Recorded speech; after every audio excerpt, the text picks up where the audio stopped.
Hello and good afternoon, everyone. You are watching our Tuesday update from Amara Media Corporation English, broadcasting live from the regional capital, Bahar Dar, Ethiopia. And I am Johannes Lijalem with the news.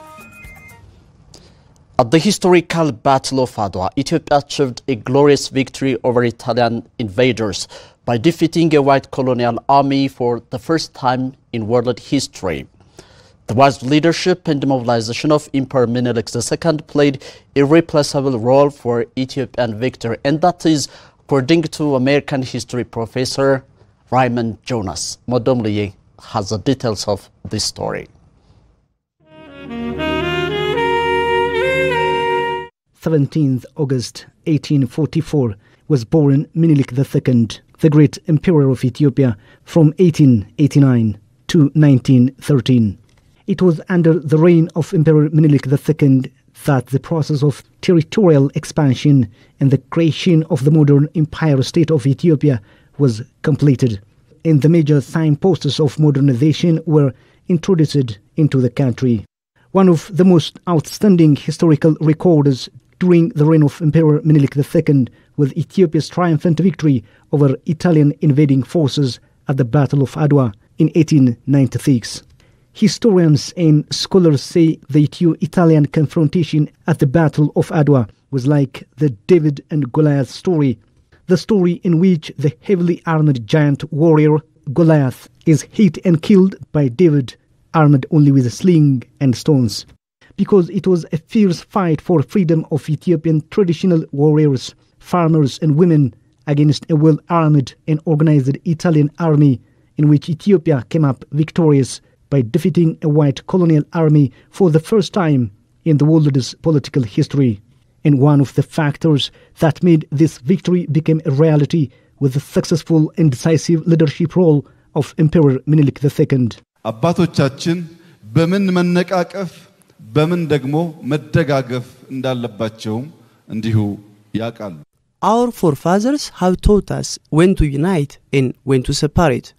Leaders of the Battle of Adwa, the soldiers, farmers and the rest of the people played the backbone of roles in the victory of Adwa. They all came together for a national purpose, putting their differences aside. አባቶቻችን በሀገርና በመንግስት መካከል ያለውን ልዩነት ጠንቅቀው ያውቃሉ. Especially Emperor Menelik II and his wife Empress Daitu wisely coordinated and led the entire Ethiopian army. They also won external support through their successful leadership and diplomatic skills. That is what we their sons and daughters learn from the victory of Adwa. ሀገርና መንግስትን መለየት ማለት እንዲህ ነው. The American professor Raymond Jonas has written a book entitled The Battle of Adwa, African Victory in the Age of Empire.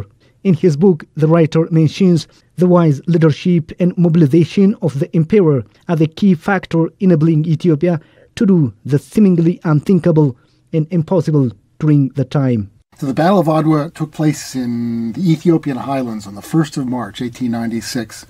And it was a confrontation between an Italian army and an Ethiopian army that resulted in a triumphal victory for Ethiopia and disastrous defeat for Italy. The emperor, the Ethiopian emperor, a man named Menelik, he has to overcome some internal challenges. There are others who want to topple him just as he tried to topple his predecessor. But he's a brilliant strategist, and it's part of the story is just to see how he makes the most of the limited resources he has in order to bring down a formidable opponent. Today, for Ethiopians, Adwa victory remains a common symbol of leadership wisdom, national unity and togetherness, even at testing times. It is celebrated annually on 23rd February as in the Ethiopian calendar.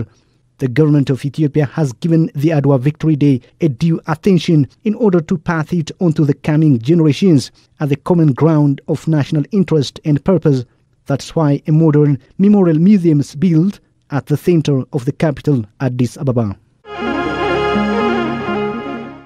A noteworthy history professor Shumat Sishany underscored that generosity, participatory leadership skills and timing were the qualities which enabled Emperor Menelik II to score victory over Italy. Abub Burhani has the details. In an exclusive interview with Amhara Media Corporation, Professor of History Shumet Sishany stated that timing, generosity and participatory leadership skill were the greatest qualities of Emperor Menelik for scoring victory over Italy at the Battle of Adwa. As to the explanation of Professor Shumet, Emperor Menelik was very wise in identifying the right time for the War of Adwa. Let's consider what the situation was like in Ethiopia 5-6 years before the Battle of Adwa. This was the time of the Great Famine in Ethiopia. Had Menelik rushed to that war before the time, he would most certainly have lost, because the country was ravaged by a cattle disease and terrible famine. So it would have been nearly impossible to mobilize that many troops and to be able to get the resources to support these troops. So Menelik understood the importance of waiting. He knew that he needs arms. He knew that a lot of diplomatic works would have to be performed, and he knew that he had to cement alliances with his own subordinates. So time was essential, and Menelik waited because the situation required waiting. Menelik was extremely patient. He understood the value of waiting. He understood the importance of timing. So he waited for the perfect time. Professor Shumet explained that the kindness and generosity of Emperor Menelik helped him to get many followers, including his enemies, so that he became successful in fighting against Italian troops. Menelik was truly kind and generous. He does not engage in overkill. Many of those who fought with him at Adwa were once upon a time his enemies, whom he had captured at the battlefield, some of whom were wounded, but they saw how Menelik treated them. He never engaged in overkill. So there were various methods that were employed to persuade the contending parties to surrender before the fight. Generous treatments were offered. All of this with the design of minimizing the ravages of war. More than any leader that I remember, Menelik was the one who was extremely careful to minimize the inevitable ravages of war. Professor Shumet added that Menelik was a great cultivator of talent. This situation enabled him to get many heroes and war leaders who played a decisive role in the War of Adwa. Menelik was also a great cultivator of talent. Many of those that fought that laid at the Battle of Adwa were very ordinary young men that Menelik had cultivated, that Menelik had brought up. Menelik cultivated talent. He appreciated merit. It's not who these people were born from, it was what these people were capable of doing. So people like Balcha, Hafta Georgis, and all of those who did great and splendid heroism at the Battle of Adwa were ordinary people, ordinary young men that Menelik had cultivated. He saw their talent and he opened the avenue for them. The professor elaborated that Emperor Menelik was participatory in his leadership. This participatory leadership gave a chance for other leaders, including Empress Aitu, to use their skill freely during the war. Menelik allowed people with skill to flourish. They were free and they were independent. Menelik was not a controlling personality. Menelik was not an angry man. People did not look behind them as to what to do.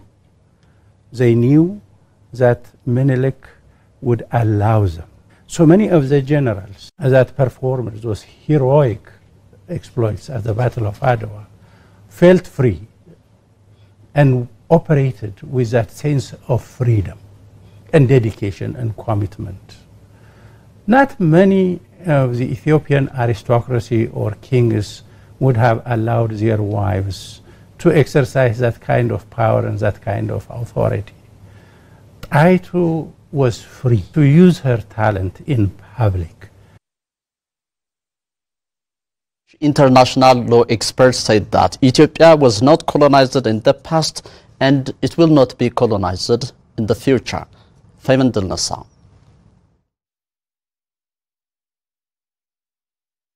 Spanish international law expert Dr. Jun Vidman Martinez expressed his gratitude to Ethiopian heroes in the Adwa victory, 1896. According to Martinez, in that colonial era, the European fought to get control of countries in the aiming of gaining economic and demographic benefits from the occupied countries. Likewise, many countries wished to colonize Ethiopia. Germany, France, Britain and Italy had ambition to colonize Ethiopia because the demographic conditions of Ethiopia could allow them to control the Red Sea, as a result to control all over Africa. When Italy, following the same way that England, France, Germany wanted to get to conquer Ethiopia. Why?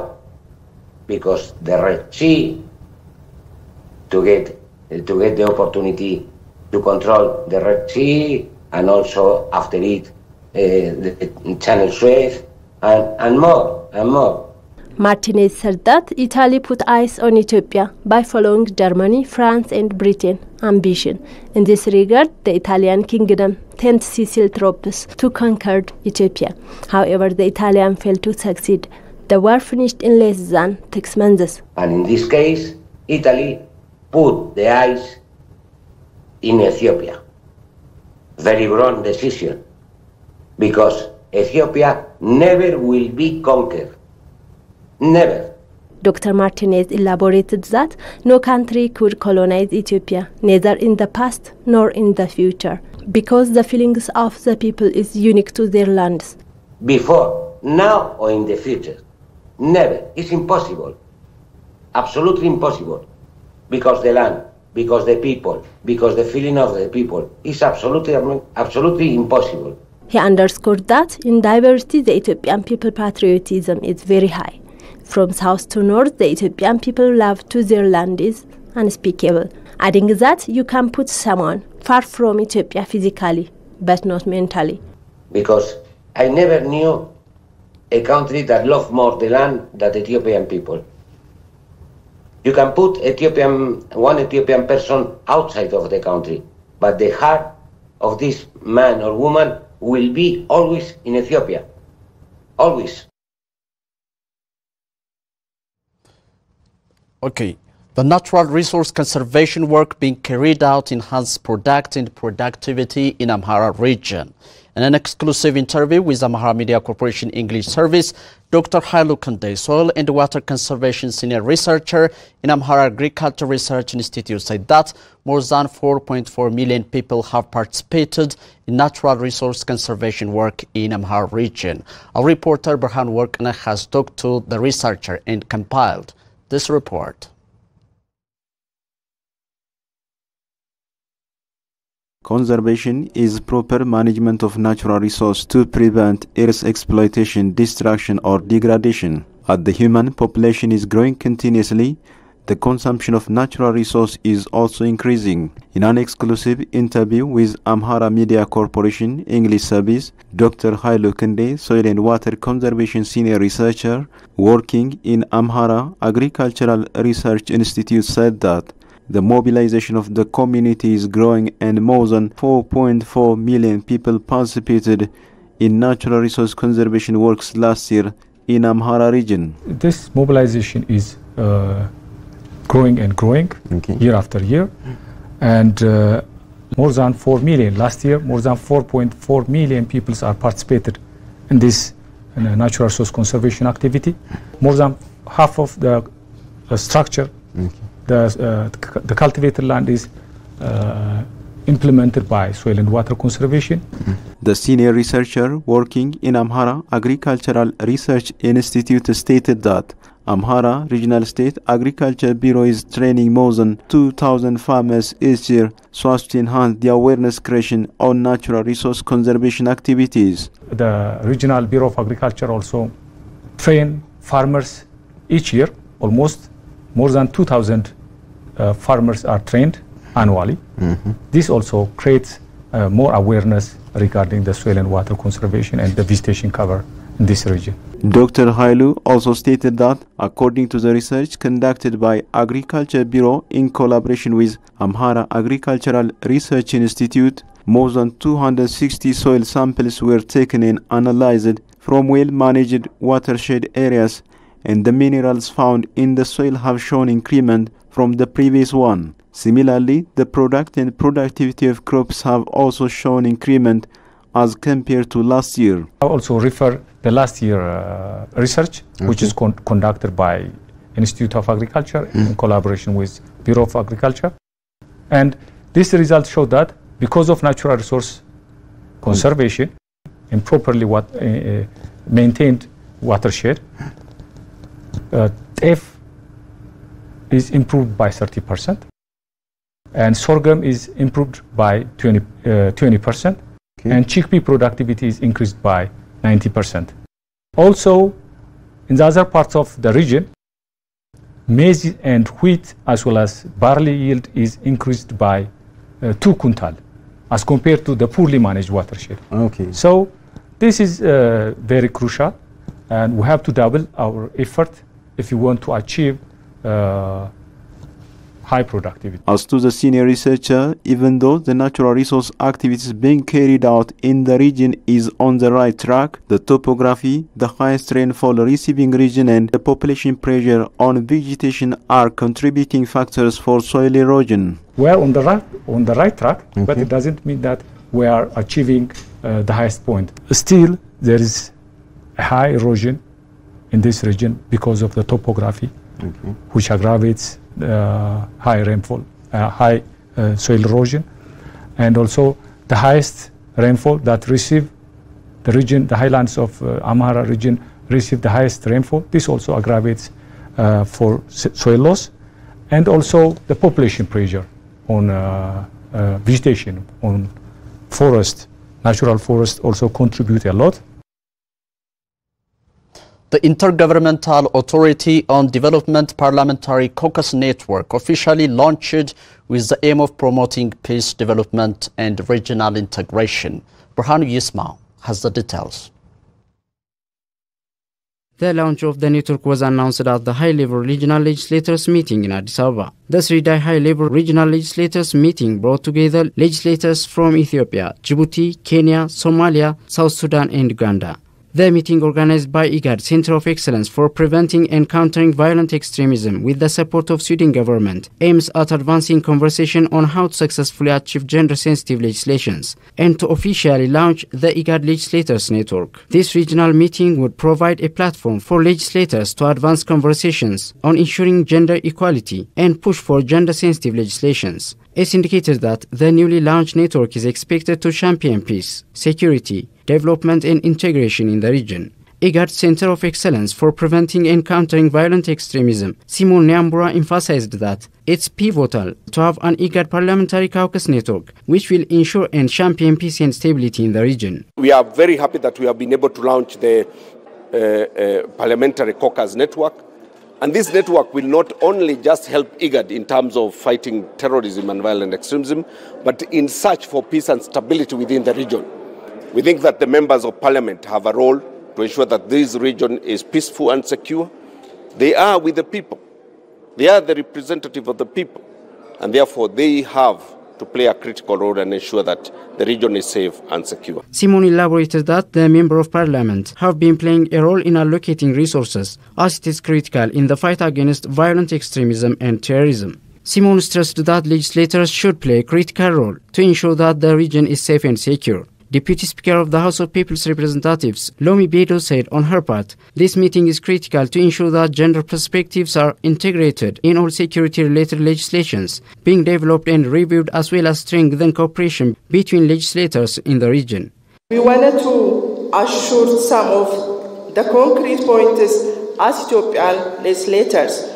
We will give high priorities to women and gender issues in security aspect by reviewing all policies, strategies being implemented in our follow-ups and the new laws before they are approved to assure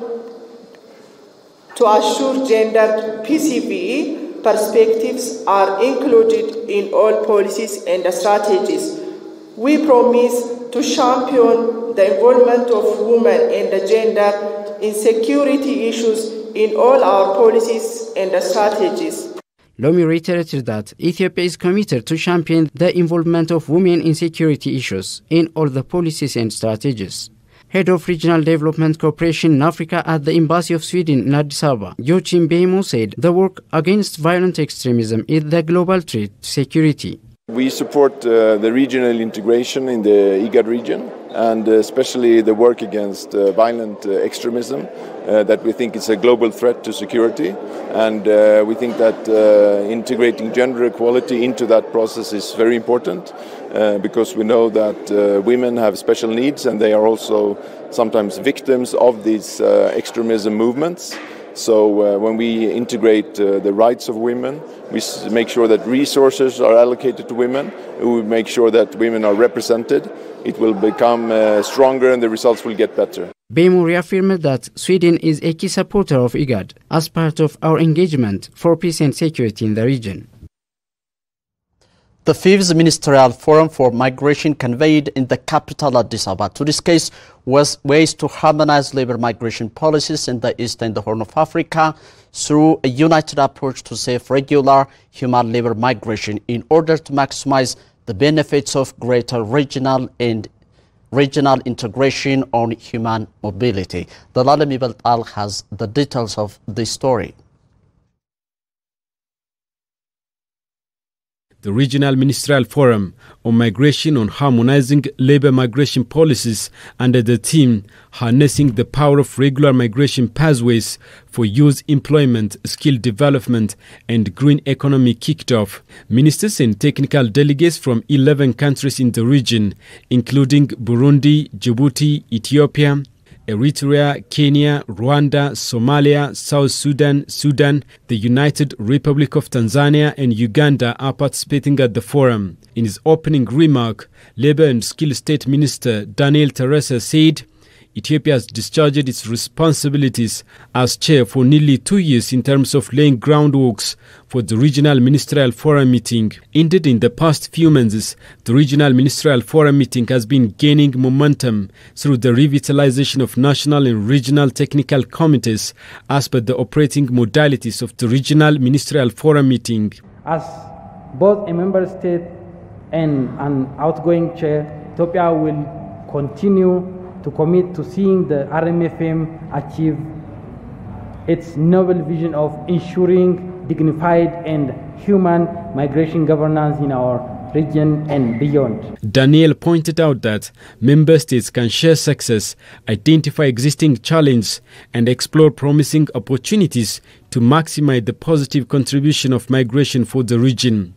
Daniel emphasized that by connecting the issue of labor migration with key areas of skills, employment, youth, returnees, gender, job creation, consular service, and diaspora engagement, we look forward to gaining insights to propel the Regional Ministerial Forum meeting forward. International Organization for Migration Ethiopia Chief of Mission Abibatu Wainfall said on her part that in a region with young population, regular pathways for mobility and skills development are of crucial importance.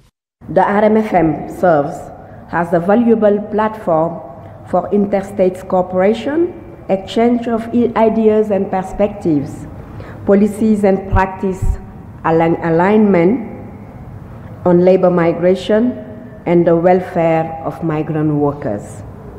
In this regard, IOM stands firmly alongside the government in the region, offering its technical assistance and support. The Chief of Mission commended the efforts of Ethiopian government in enhancing migration governance over the years and developing a comprehensive regulatory framework. It was indicated that out of an estimated 170 million people in the Eastern Horn of Africa, nearly 60 million are young people between the age 15 to 24 years old. Thus, the forum is a deliberation on strategies for safe, regular and human labor migration pathways for young people in the region. According to the United Nations World Youth Report 2023, the sub-Saharan African region had the largest percentage of young people of any region, with an estimated 70% of the population under age 13. The forum will discuss on how to maximize the benefits of greater regional integration, on human mobility in the Eastern Horn of Africa region, which is home to 8.5 million international migrants, including